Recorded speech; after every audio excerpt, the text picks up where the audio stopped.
주님만 예배합니다. 우리가 드린 이 예배의 고백이 우리의 삶을 통하여 주 앞에 고백되게 하여 주시옵소서. 그렇게 하나님이 찾으시는 그 한 사람의 삶을 살게 하여 주시옵소서. 이곳 가운데 나의 기도를 들으신 주님, 나의 삶이 주님을 찬양합니다. 나의 삶이 주님만 높이길 원합니다. 주님 뜻으로 다스려 주시옵소서.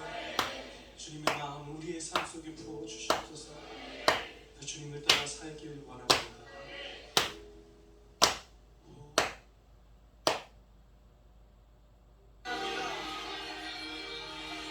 우리 아버지 되신 주님, 우리를 붙드시고 우리를 아름답게 사용하시며 우리를 인도하여 가시는 주님을 찬양합니다. 안에 있는 나에게 반드시 있으라. 십자가 밑에 내 짐을 풀어내. 주님을 찬송하면서 할렐루야 할렐루야. 내 앞길 멀고 험해도 난 주님만 따라가리. 주님을 찬송하면서 주님을 찬송하면서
지기라는 것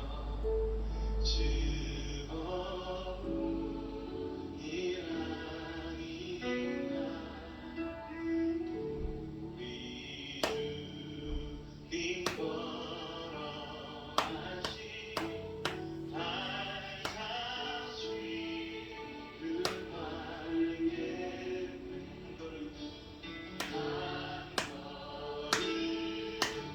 한 걸음 주 예수와 함께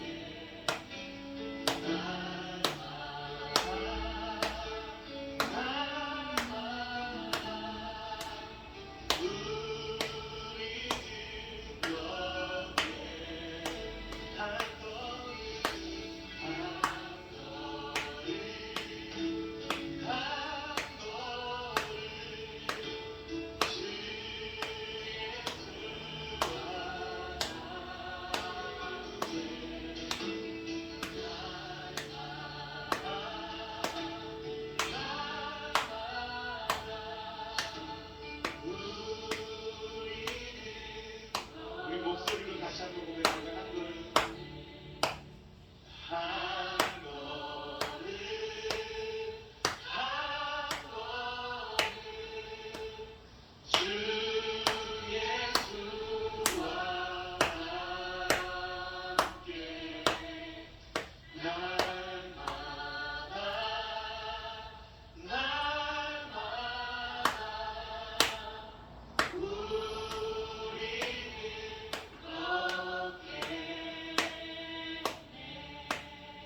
이 시간 우리가 함께 이 예배를 위해서 기도했으면 좋겠습니다. 하나님, 이 예배가 부족한 우리들이 우리 주인 되신 주님의 음성을 따라 주님의 신실하심을 따라 주님 의존된 주님을 향해 나아가는 시간 되게 해주십시오. 하나님, 오늘도 우리는 연약하지만 우리를 붙드신 주님을 우리가 바라보며 주님 앞에 나아가는 시간, 하나님 앞에 온전케 되어주시는 시간, 주의 백성이 되어가는 시간, 주님 앞에 온전케 되어주는 시간 되게 달라고 이 시간 주님의 이름 한번 부르며 기도하기 원합니다. 주여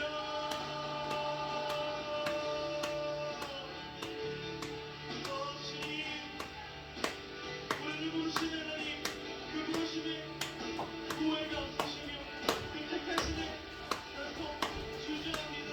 돌아보기 없으신 주님, 우리를 부르시는 그곳 하나님의 자리에 서시고 하나님의 형상대로 하나님의 어쩌는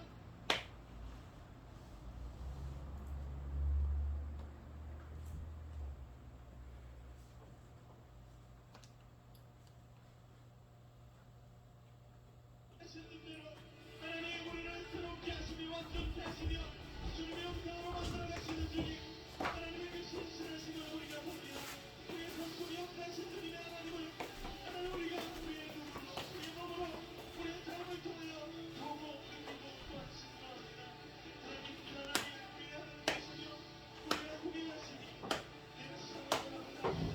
하나님 내가 주님의 은혜 가운데 주님과 경영하며 하나님 이 순간 우리 이 시간도 주님을 구경하시고 우리를 주님 인도하여주시고 우리 안에 역사하셔서 주님의 뜻을 알게 하시니 주님 안에 온전케 되어가며 하나님의 나의 모습 속에 연약함과 실패와 낙담 속에 다 일어나 주님을 향해 우리 아버지 앞에 나아가는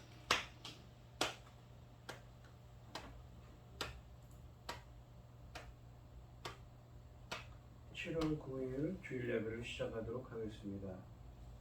땅과 거기에 충만한 것과 세계와 그 가운데에 사는 자들은 다 여호와의 것이로다.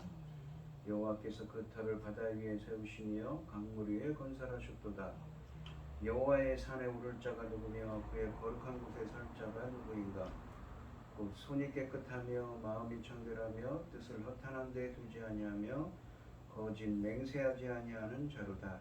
그는 여호와께 복을 받고 구원의 하나님께 의를 얻으리니 이는 여호와를 찾는 족속이요 야곱의 하나님의 얼굴을 구하는 자로다. 아멘. 저희들을 창세 전에 특정하시고 여기까지 인도해 주신 주님 감사드립니다. 오늘 예배 가운데 임재하여 주시고 이 예배가 신령과 진정으로 드려지는 예배가 되게 하여 주시옵소서. 이 모든 말씀 거룩하신 예수님 이름으로 기도합니다. 아멘. 찬송가 19장입니다. 찬송하는 소리 있어 사람 기뻐하도다. 하늘 아버지의 이름 거룩거룩하도다. 세상 사람 찬양하자. 거룩하신 하나님께 할렐루야 할렐루야 할렐루야 아멘. 하나님의 나라 권세 영원토록 있도다. 하나님의 영광 나라 거룩거룩하도다. 하늘 보좌 계신 주님 세상 주관하시도다. 할렐루야 할렐루야 할렐루야 아멘.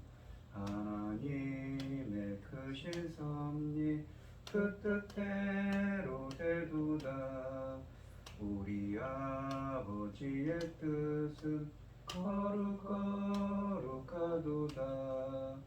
주여 속히 임하셔서 기쁜 나를 주옵소서. 할렐루야 할렐루야 할렐루야 아멘.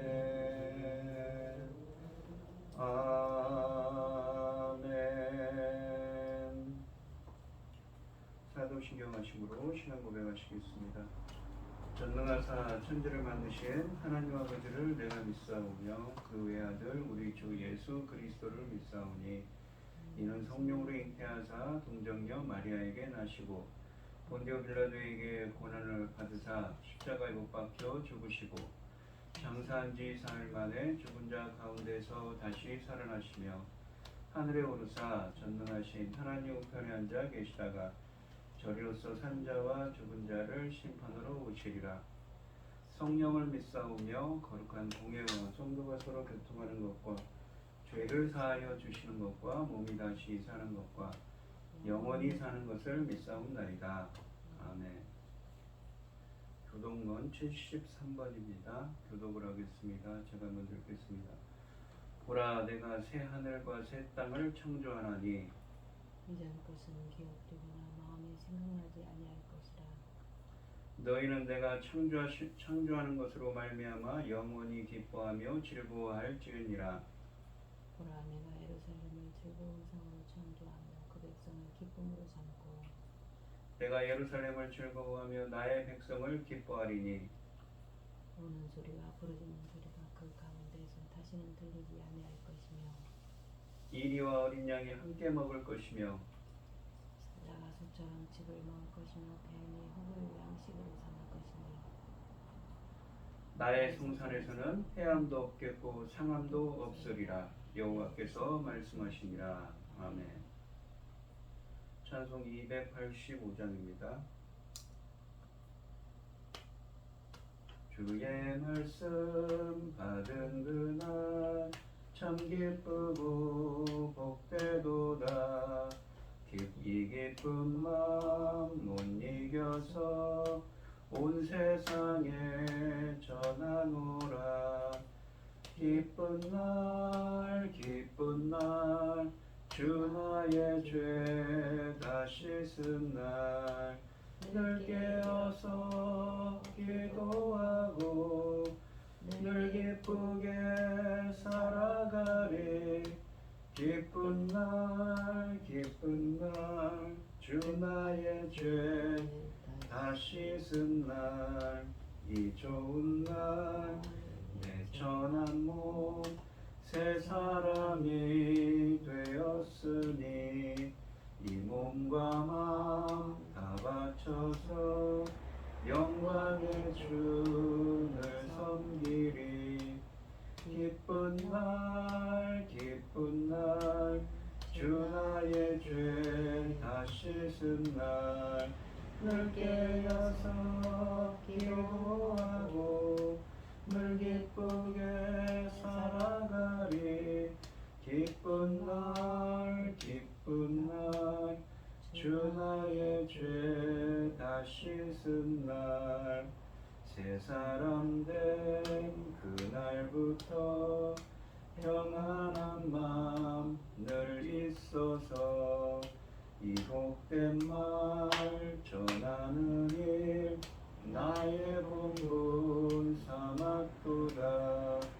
기쁜 날 주 나의 죄 다 씻은 날 늘 깨어서 기도하고 늘 기쁘게 살아가리. 기쁜 날 주 나의 죄 다 씻은 날. 아멘. 기도하겠습니다. 주께서 나를 숨기신즉 그들이 떨고 주께서 그들의 호흡을 거두신즉 그들이 죽은 먼지로 돌아옵니다. 주의 영을 보내어 그들을 창조하시사 지면을 새롭게 하시나이다. 여호와 영광이 영원히 계속할 것이며 여호와는 자신께서 행하신 일로 말미암아 즐거워하시리로다. 여호와께 감사하고 그의 이름을 불러 아르며 그가 하는 일을 만민 중에 알게 할지어다. 그에게 노래하며 그를 찬양하며 그 모든 기이한 일들을 말할지어다. 여호와의 능력을 구할지어다. 그의 얼굴을 항상 구할지어다. 아멘. 천지 만물을 지으신 전능하신 하나님 아버지, 어리석고 보잘것없는 저희를 자녀 삼으시고 아버지의 사랑 가운데 이 시간까지 함께 해주심을 감사합니다. 아멘. 전능하신 하나님 아버지, 세상은 온갖 일로 어수선하고 요란한 가운데 있음에도 이 시간 저희 예배드릴 수 있도록 인도하시니 감사드립니다. 전능하신 하나님 아버지, 지금은 하나님을 받으시는 열매를 거두시는 중요한 시대입니다. 이 중대한 시대에 저희 나라를 세상 나라로 삼으셨으니 이 얼마나 귀한 일입니까? 천금 같은 귀한 일을 잘 감당할 수 있도록 아버지 도와주시옵소서. 아멘. 이 중대한 시대에 당신의 사랑하는 종 열매 거둘 말씀으로 준비시키셔서 강단을 세우셨으니 참으로 감사합니다. 이 말씀으로 인하여 아버지께서 기뻐 받으실 열매들이 넉넉히 나올 수 있도록 도와주시옵소서. 전능하신 하나님 아버지, 천금 같은 열매들입니다. 주님 십자가의 죽으심으로 맺혀지는 열매들입니다. 아버지는 한 열매도 아버지는 헛되이 돌아가지 않도록 아버지 붙잡아 주시고 인도하시고 친히 아버지 하나님께서 그 열매를 붙잡아 주시옵소서. 이 모든 말씀 억만 죄악 가운데서 우리를 구원하여 주신 예수 그리스도의 이름으로 기도드리옵나이다. 아멘. 오늘 함께 하실 하나님의 말씀은 시편 94편 1절로 23절 말씀입니다. 시편 94편 1절로 23절입니다. 제가 먼저 읽겠습니다. 교독을 하겠습니다. 여호와여, 복수하시는 하나님이여, 복수하시는 하나님이여, 빛을 비추어 주소서. 세계를 심판하시는 주의 일어나사 교만한 자들에게 마땅한 벌을 주소서. 여호와여, 악인이 언제까지 계가를 부르리이까. 그들이 마구 짓거리며 오만하게 떠들며 죄악을 행하는 자들이 다 자만하나이다. 여호와여, 그들이 주의 백성을 짓밟으며 주의 소유를 곤고하게 하며 과부와 나그네를 죽이며 고아들을 살해하며 말하기를 여호와가 보지 못하며 야곱의 하나님이 알아차리지 못하리라 하나이다. 백성 중 어리석은 자들아, 너희는 생각하라. 무지한 자들아, 너희가 언제나 지혜로울까. 귀를 지으신 이가 듣지 아니하시랴. 눈을 만드신 이가 보지 아니하시랴. 백성을 징벌하시는 이 곧 지식으로 사람을 교훈하는 이가 징벌하지 아니하시랴. 여호와께서는 사람의 생각의 허무함을 아시느니라. 여호와여, 주로부터 징벌을 받으시며 주의 복으로 교훈하심을 받는 자가 복이 있나니. 이런 사람에게는 환난의 날을 피하게 하사 악인을 위하여 구덩이를 팔 때까지 평안을 주시리이다. 여호와께서 자기 백성을 버리지 아니하시며 자기 소유를 이면하지 아니하시리로다. 심판이 의로 돌아가리니 마음이 정직한 자가 다 따르리로다. 누가 나를 위하여 일어나서 행악자들을 치며 누가 나를 위하여 일어나서 악행하는 자들을 칠까. 여호와께서 내게 도움이 되지 아니하셨다면 내 영혼이 벌써 침묵 속에 잠겼으리로다. 여호와여, 나의 발이 미끄러진다고 말할 때에 주의 인자하심이 나를 붙드셨사오며 내 속에 근심이 많을 때에 주의 위안이 내 영혼을 즐겁게 하시나이다. 윤례를 빙자하고 재난을 꾸미는 악한 재판장이 어찌 주여 어울리리까. 그들이 모여 의인의 영혼을 치료하며 무죄한 자를 정죄하여 피를 흘리려 하나. 여호와는 나의 요새시요 나의 하나님은 내가 피할 반석이시라. 그들의 죄악을 그들에게로 되돌리시며 그들의 악으로 말미암아 그들을 끊으시리니 여호와 우리 하나님이 그들을 끊으시리로다. 아멘. 찬송가 419장입니다. 주 날개 밑 내가 편안히 쉬네. 밤 깊고 비바람 불어쳐도 아버지께서 날 지키시리니 거기서 편안히 쉬리로다. 주 날개 밑 평안하다. 그 사람 끊을 자니뇨. 주 날개 밑 내 쉬는 영혼 영원히 거기서 살리. 주 날개 밑 나의 피난처 되니 거기서 쉬기를 원하노라.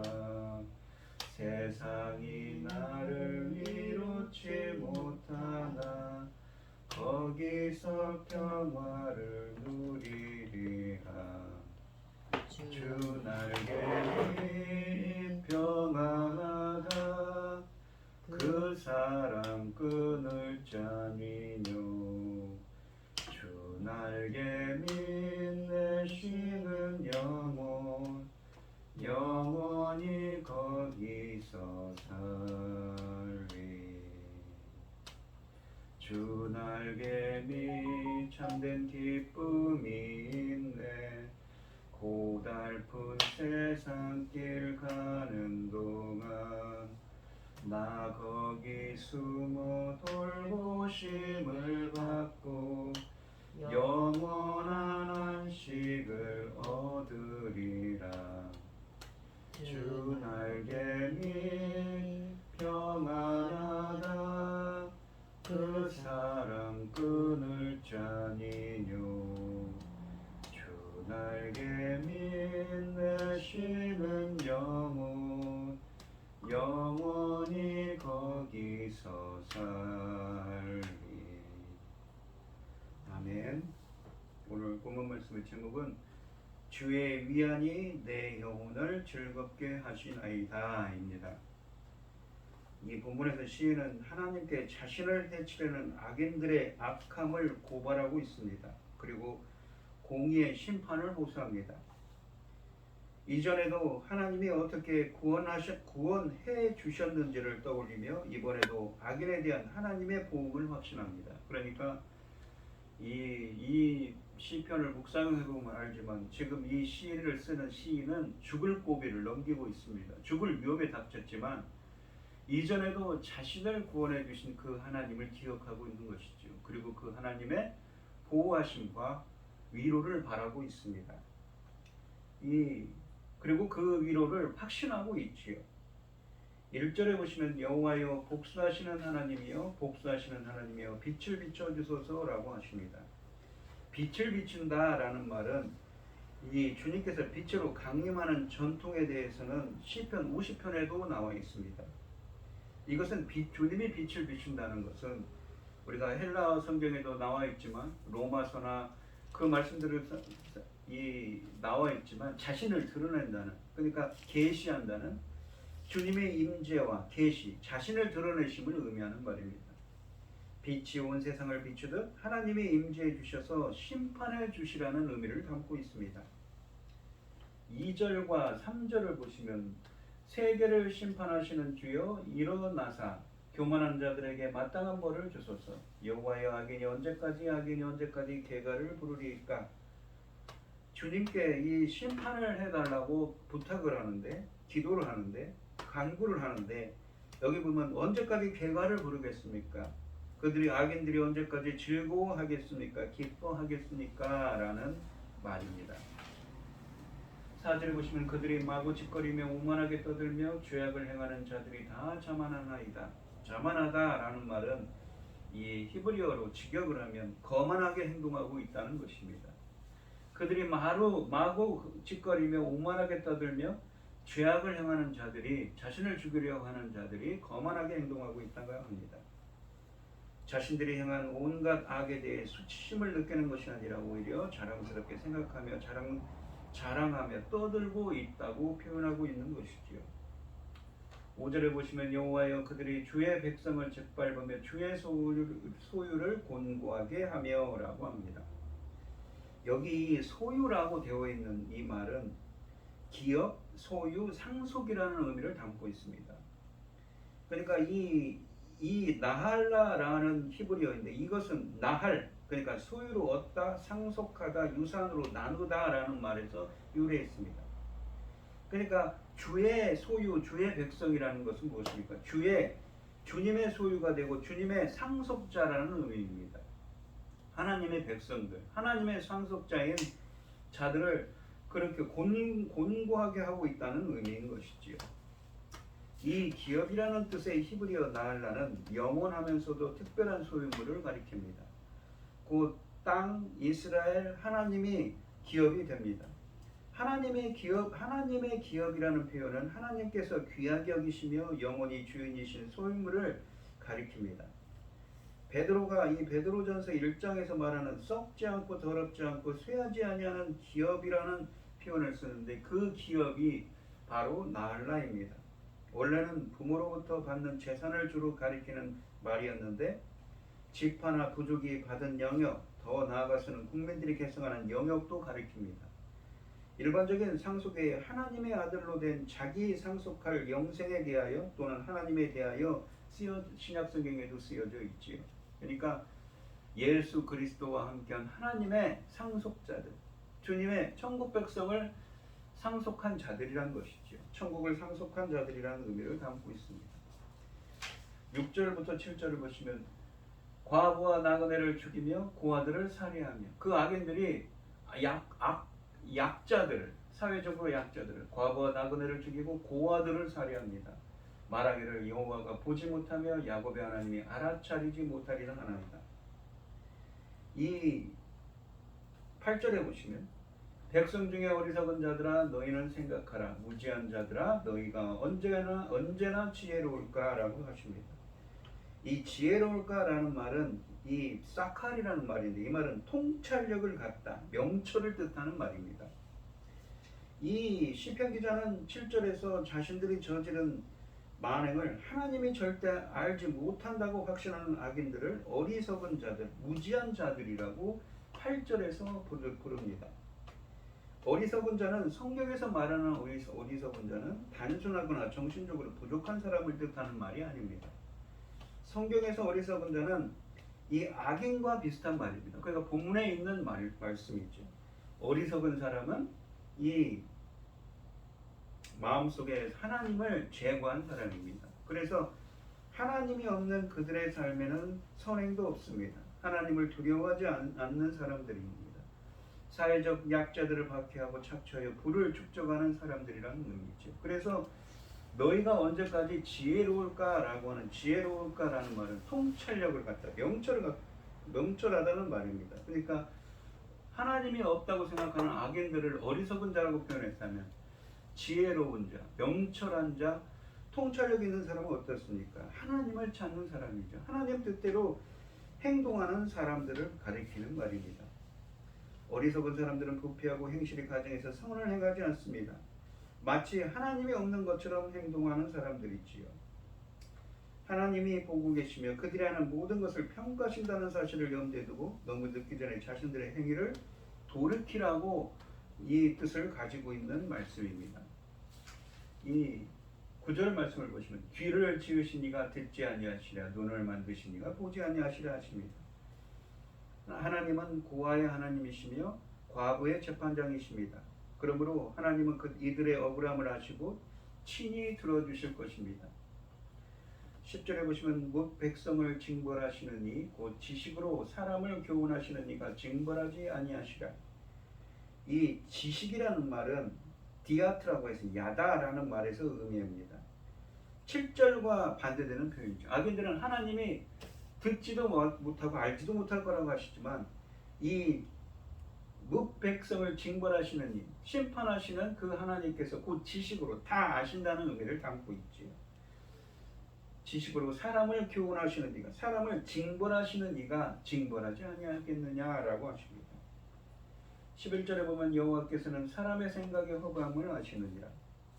하나님이 인간의 의도를 알고 계시고 또한 그들의 생각이 험하다는 것도 알고 계신다는 의미입니다.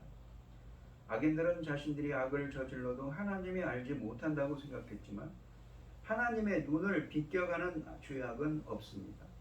하나님을 무서워하는 것만큼 무모하고 위험천만한 일은 없습니다.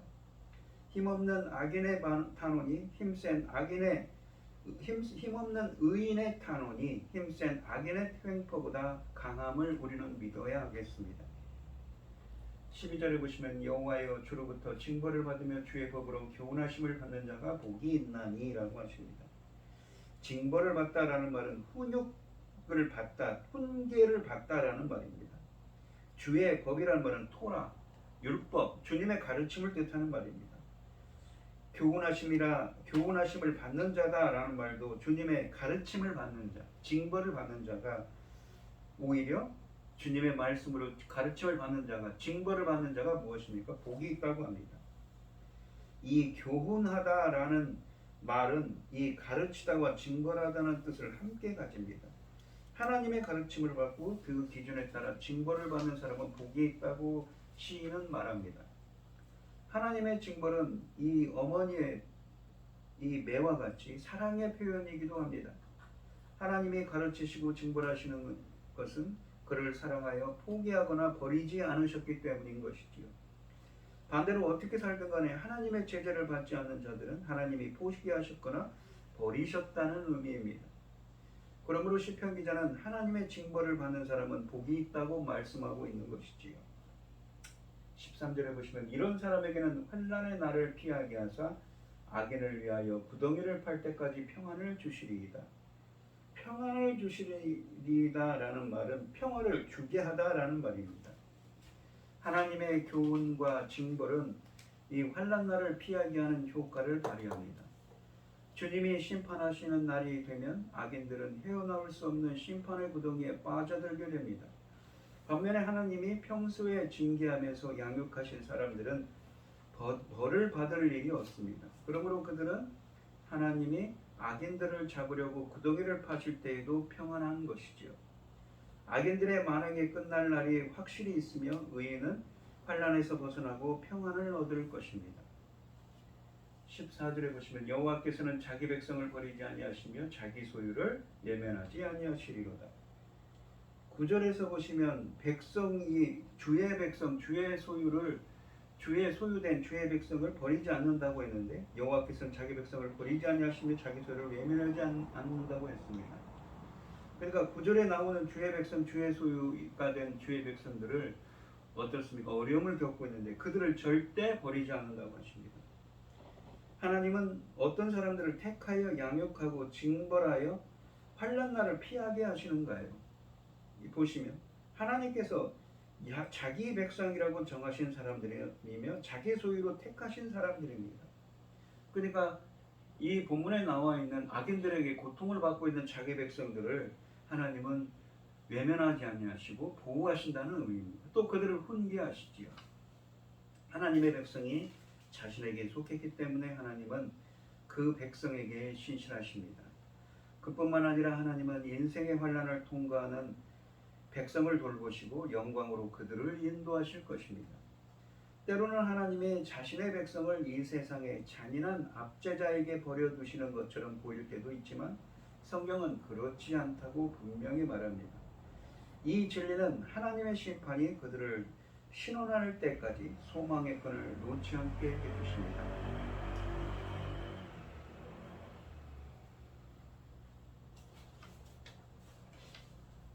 이 15절 말씀을 보시면 심판이 의로 돌아가리니 마음이 정직한 자가 다 따르리로다.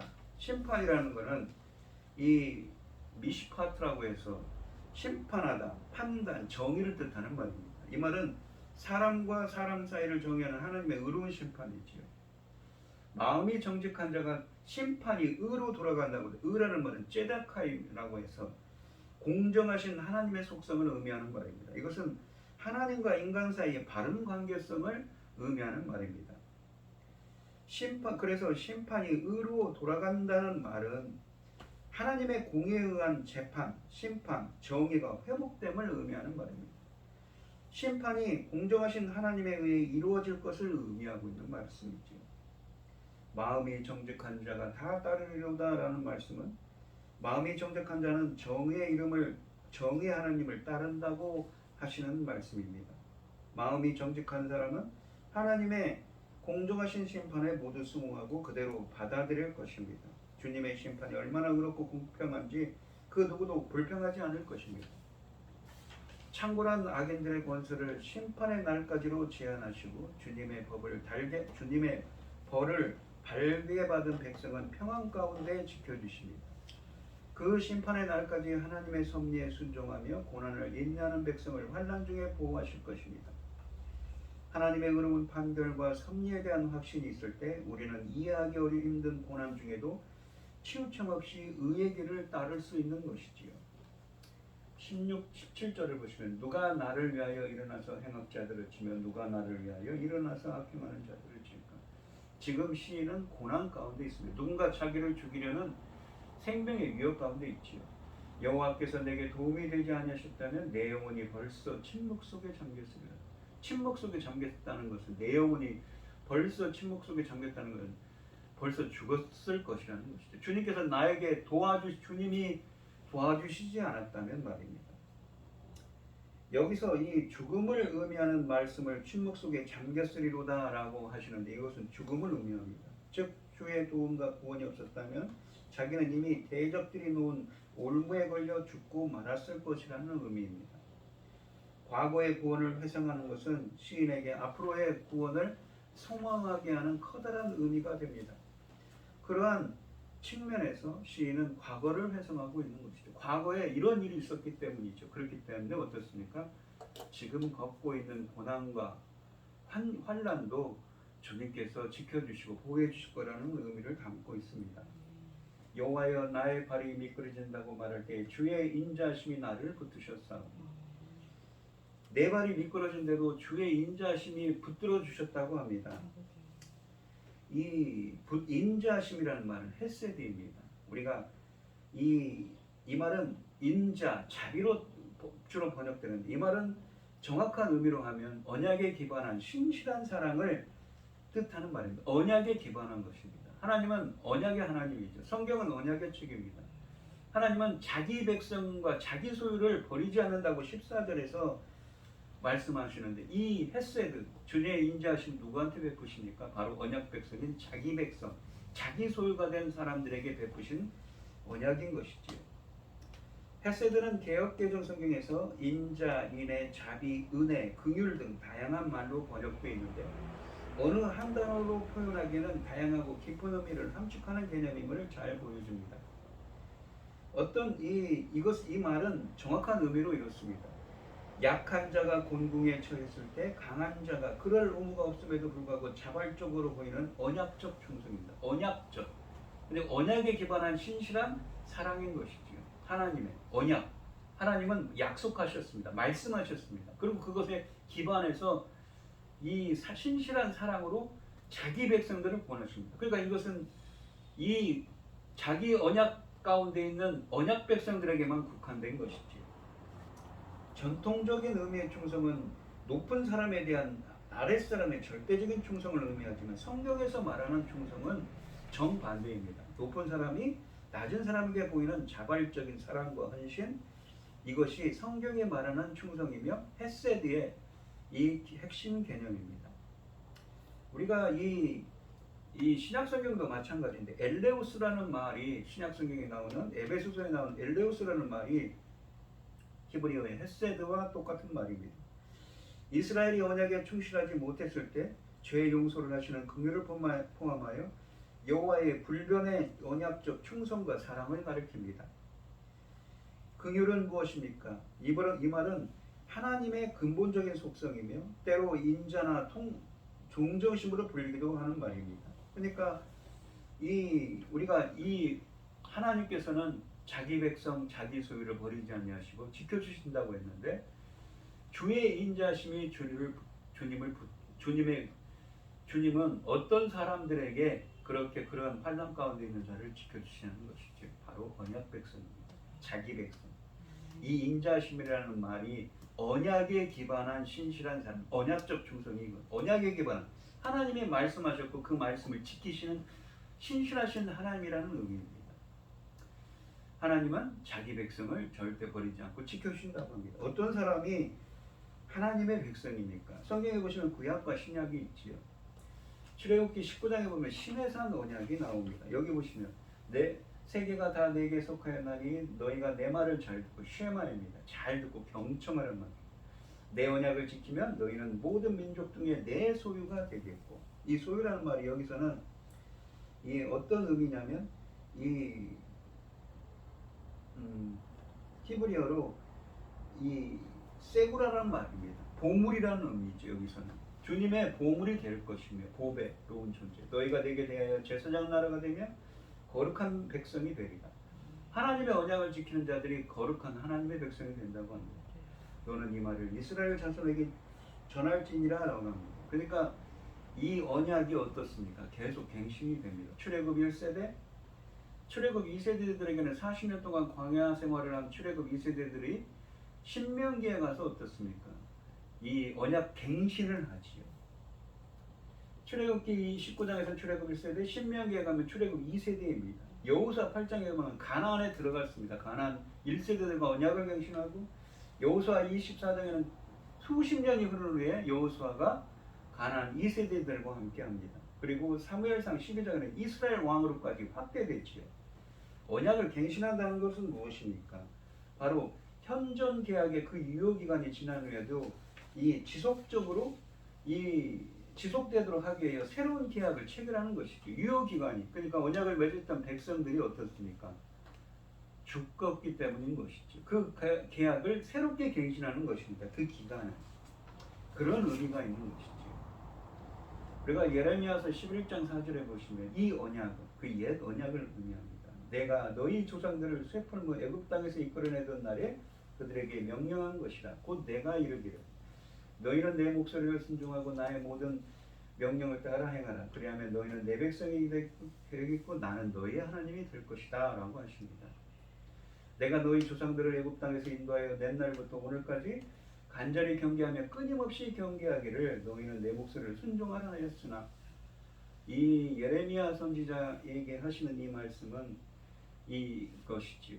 그들이 순종하지 아니하며 귀를 기울이지도 아니하고 각각 그 악한 마음에 악한 행위대로 행하였으므로 라고 하십니다.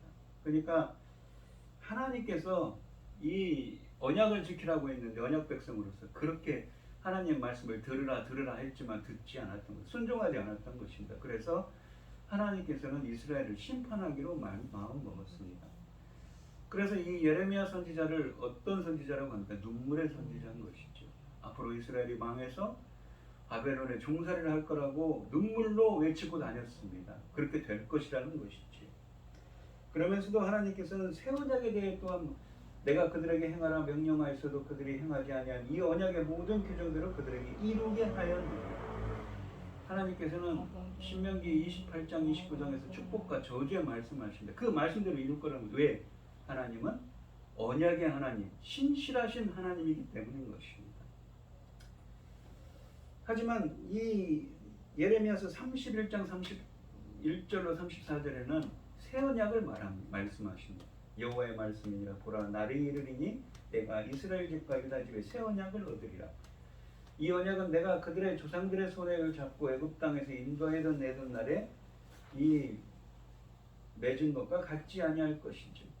내가 그들의 남편이 되었어도 그들의 내 언약을 깨뜨렸음이라. 여호와의 말씀이니라. 그러니까 옛 언약 그 얘기하면서 얘기하는 거죠. 그러나 그날 후에 내가 이스라엘 집과 맺을 언약은 이러하니 곧 내가 나의 법을 그들 속에 두며 그들 마음에 기록하여 나는 그들의 하나님이 되고 그들은 내 백성이 될 거다.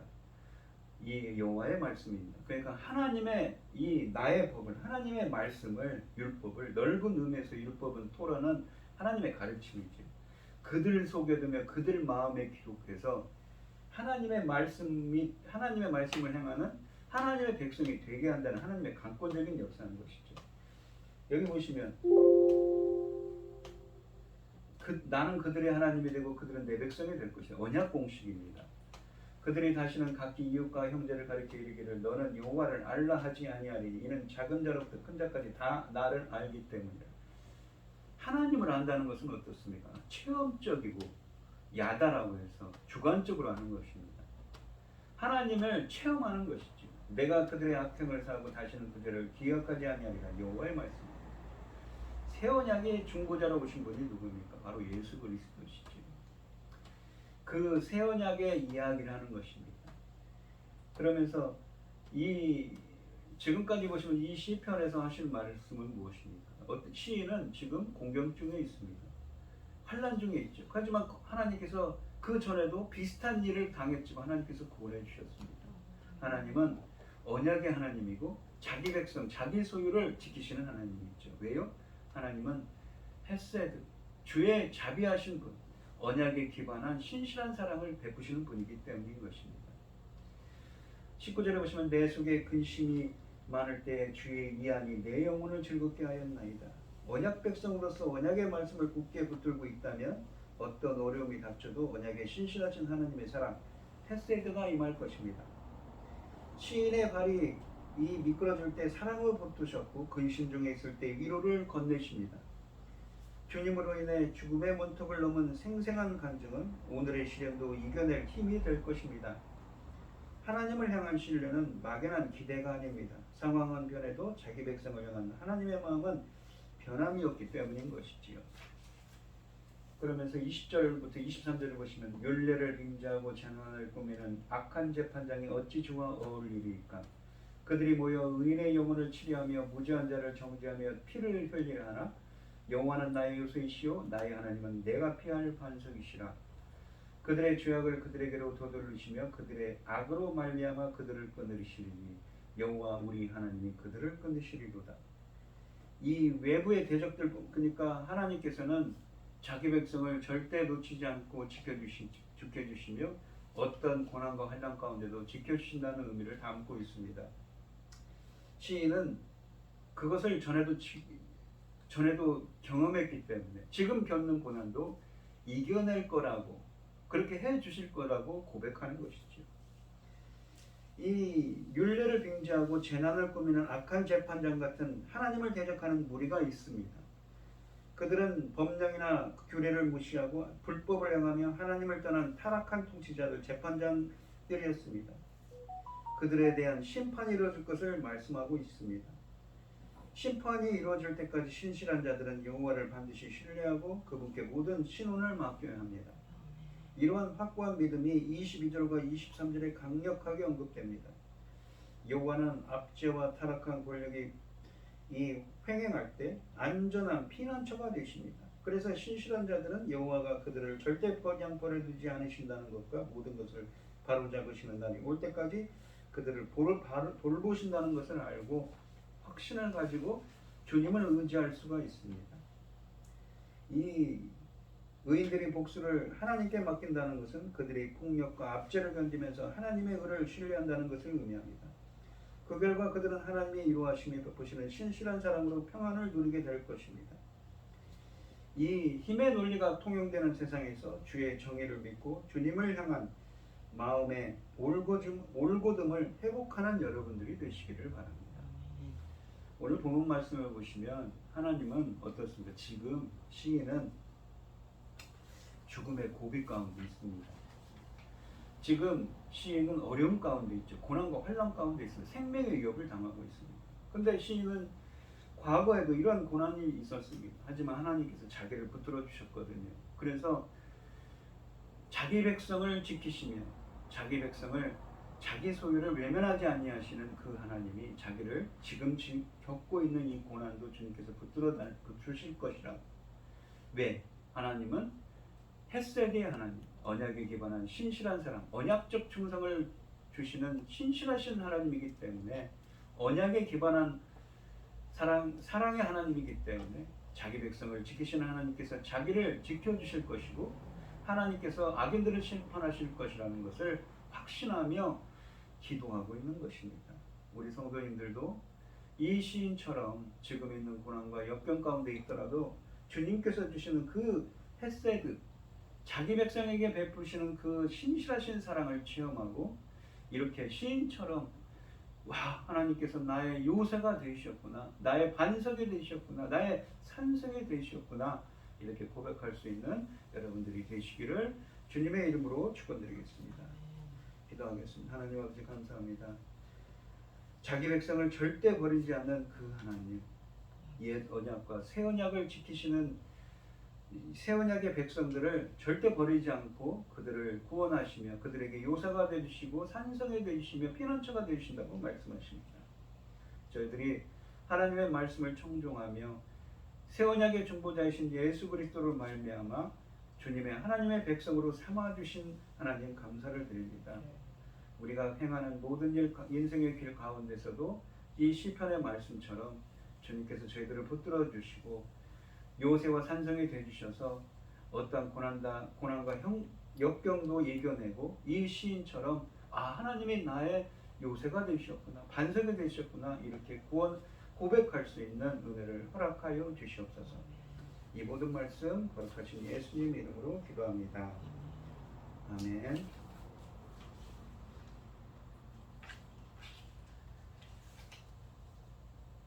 찬송가 382장입니다.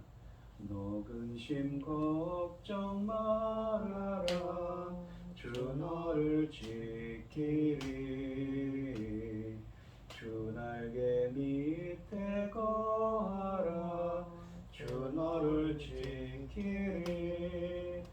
주 너를 지키리.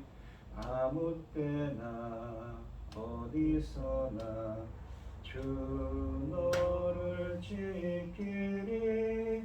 늘 지켜주시리. 어려워 낙심될 때에 주 너를 지키리. 위험한 일을 당할 때 주 너를 지키리. 주 너를 지키리. 아무 때나 어디서나 주 너를 지키리. 늘 지켜주시리.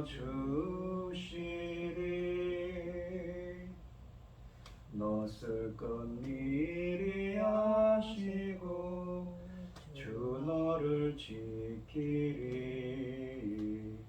구하는 것을 주시며 주 너를 지키리. 주 너를 지키리. 아무 때나 어디서나 주 너를 지키리. 늘 지켜주시리. 어려운 시험 당해도 주 너를 지키리. 구주의 품에 거하라, 주 너를 지키리. 주 너를 지키리. 아무 때나 어디서나 주 너를 지키리. 늘 지켜주시리. 찬송가 5장을 하시고 축도하심으로 오늘 예배를 마치겠습니다. 이 천지가 만물들아 복 주시는 주여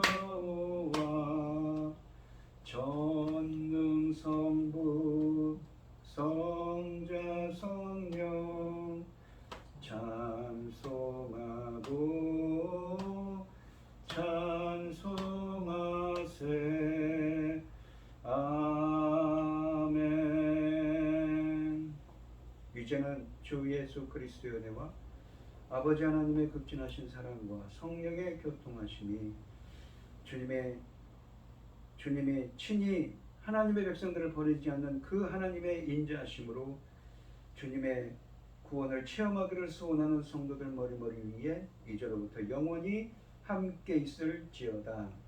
아멘.